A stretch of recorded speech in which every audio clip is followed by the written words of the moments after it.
Welcome to Hot Hero Sandwich with Erik Estrada, Bruce Jenner, Olivia Newton-John, and Donna Pescow. In conversation with Tom Cottle.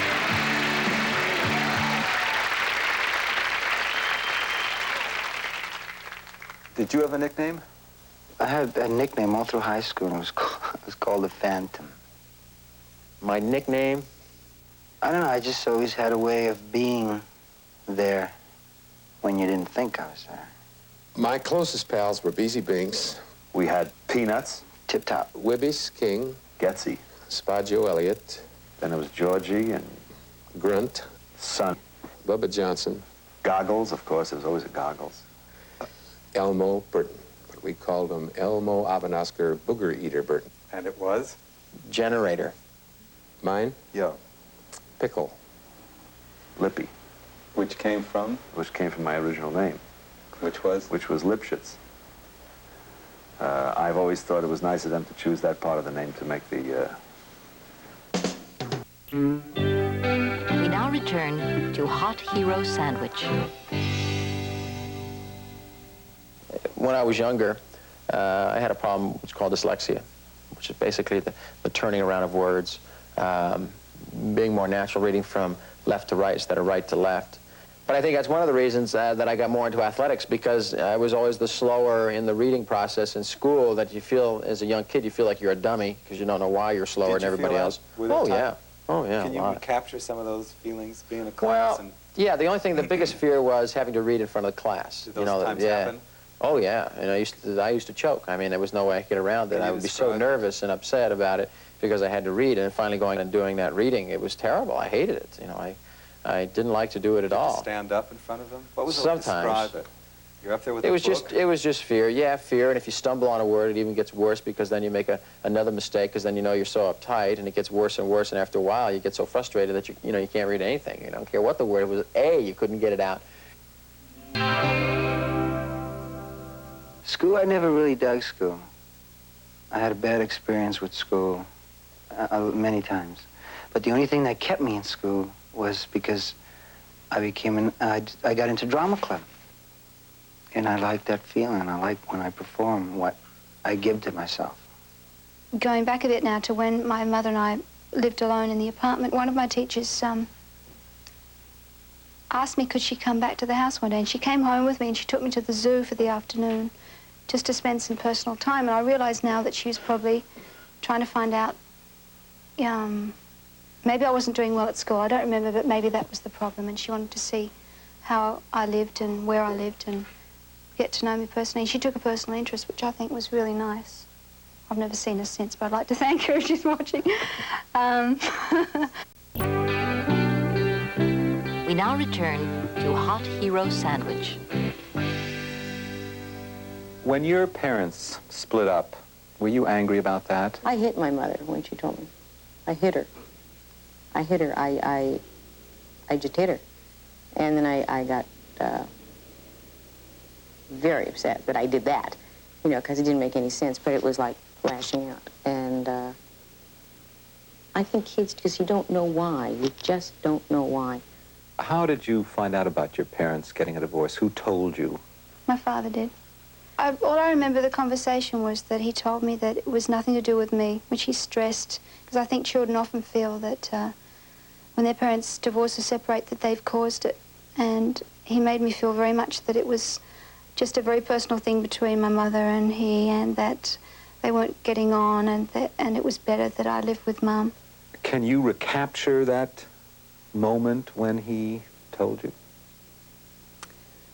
Yeah, I think I was shattered, because I think when you are little or young, rather, you're not really aware of what's going on with your parents. I mean, you might hear them arguing, but that's normal. I mean, all parents argue and get angry, and I was aware of all that, but I wasn't aware that this meant that we were all going to be separated. I mean, that was a bit of a shock to me. I was very distressed, and told him that I didn't want to leave. I wanted to stay with him, and he said it wasn't possible that Mum could take better care of me. He was working, and it was quite traumatic, but I accepted what he told me was that it was right for me, and did as I was bid.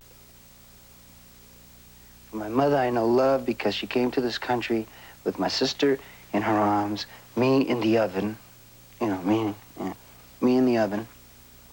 And very young, from the old school, married 16, you know, with my father. And my father couldn't get arrested here. First of all, he had a language problem. She was covered because she always knew how to sew. You know, Latin families, they throw the women right in the kitchen, and right away they know how to cook and sew before they're 14. And so she got a job at the factory. And she, while I was still in her stomach, that's why I got to be born in Harlem Hospital, because she was working when I started coming out. So they had to rush her there.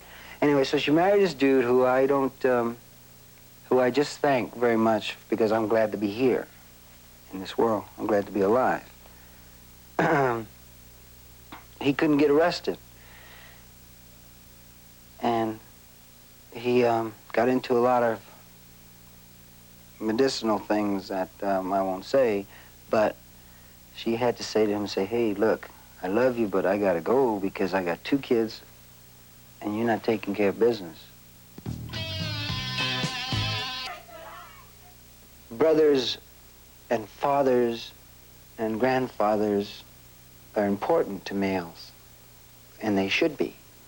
Because I never went to, and it's just like this, I never went to a baseball game and the guy would hit the ball and make it to first and be safe,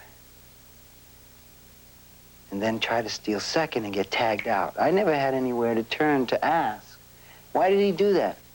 What drove you at age 13 to track down your father? 7 years had passed. How did you make contact? Well, I did it secretly, which is why I say I hunted him down. I didn't tell my family I was going to do it. I just made a decision to do it. And I, at that time, didn't know where he was. I knew he was in Florida. I didn't know where he was living, and because he had remarried. And I went through a series of aunts and uncles and all this kind of thing, which was kind of hard because I didn't really know them, you know. And when I told my mom that I did it, she got real upset because she was afraid that I'd be more hurt. But she didn't say don't do it. She said, go ahead. He's just answered the phone. You're hearing his voice for the first time in 7 years. Yeah. Can you remember that? Yeah, yeah. Can you tell us what it was like? Well, I was angry. I was very angry. I think my first reaction to hearing his voice was a lot of yelling on my part. Don't you know who I am and all that kind of thing. And he came to New York. I didn't want him to come to the house, only because I didn't want any kind of confrontation. I didn't want an awkward kind of thing. My sister didn't want to deal with any of this that was happening and all that. I pretty much did this on my own.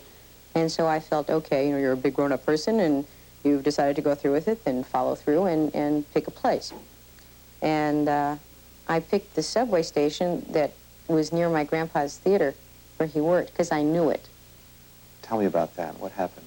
I walked over to the wrong man at first and just sort of thought maybe it was him, and then he turned around and it wasn't. And I felt real silly, you know, but I mean funny. It was sort of a nice tension break. I was so nervous because I really didn't know how to handle it, but I was so determined to do it. And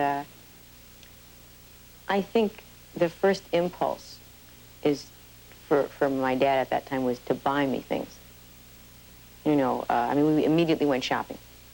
And it was like, you want this? You can, and I didn't. And it was hard for me to explain that I didn't. And he felt so awkward that he assumed by giving me something it would be sort of instant closeness or whatever. And we spent the first part of the day sort of milling around and going all over the place. And then we went for a late lunch and started to talk. And that's when I think we sort of became people.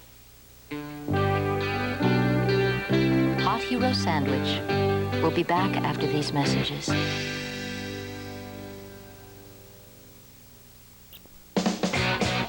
We now return to Hot Hero Sandwich. I remember my first sort of recollections of meeting boys was when my mother sent me to ballroom dancing lessons. That was the big thing. And the boys from different schools would go and the girls from different schools would go, and I think one night a week, and we'd learn the waltz and all those tangos and everything. And I hated it because I hated the close contact with boys, and I was very nervous of them. Tell me about your first date. Remember your first date? God, ooh. I think her name was Donna, Debbie, something like that. The first girl I kissed, oh, I was so scared, so scared. I remember being in the back seat of this car, and I forget who was driving the car. It might have been her parents or something. But a couple of times I had gone out with, I don't know who it was. I was young, you know, I was really pretty young. I wasn't driving at the time.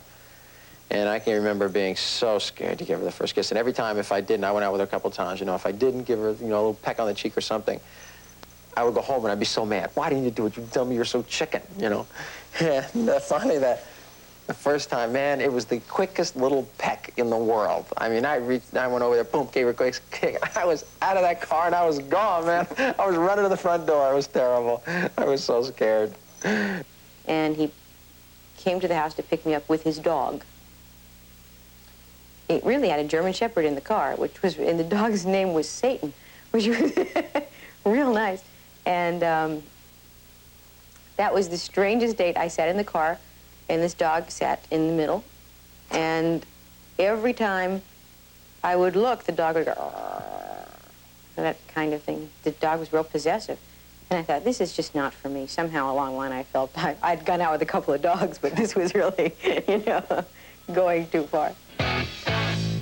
If things went bad for Bruce Jenner at age 13 or 14, who did you talk to, or what did you do? I did. I controlled myself. I controlled my own destiny, I felt. I usually would not talk to too many people about it. And a lot of times I would just avoid it. That's another way about avoiding the negative.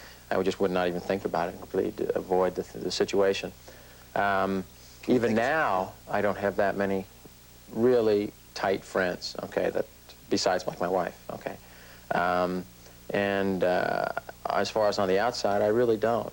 And a lot of times that bothers me a little bit because sometimes you would like to get out there and, you know, maybe have a real heavy conversation with somebody. You had a good, close friend. What sort of things did you do with her?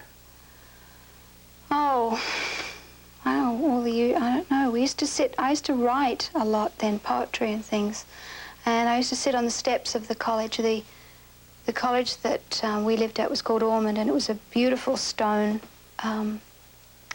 structure with a huge tower on the top. My brother had the tower room, and there were very large steps leading up to huge wooden doors, and we used to sit on the steps in the evening, and Australian sunsets are incredible, you know, vivid colours, reds and oranges.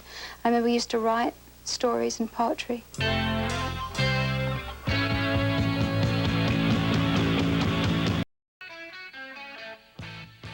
My family we're close, especially my sister and myself. She's one of my closest friends, aside from being my sister. And because I think my folks were divorced when I was so young, we became closer. There are a couple of dudes I remember that I dug. Can you tell me a little bit about Well, them? one is Ronnie Pagliaro,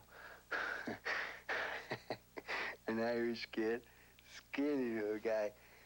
Irish kid, Ronnie Pagliaro. Had a bunch of sisters and little brothers. He was a good kid. Another one was, he's Raphael. He's dead now. Raphael? Yeah, Puerto Rico. We used to call him Tip Top. Where's that name come from? Well, that's just a street nickname. Tip Top. Everybody had some kind of Kingfish. Everybody had some kind of nickname. We used to call Raphael Tip Top. Raphael Rodriguez. What happened to him? He was found on the top of the building and on the roof, OD'd on heroin. How old were you when that happened? About 13, 14.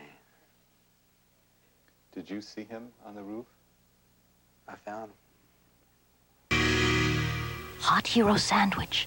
We'll be back after these messages. Shh.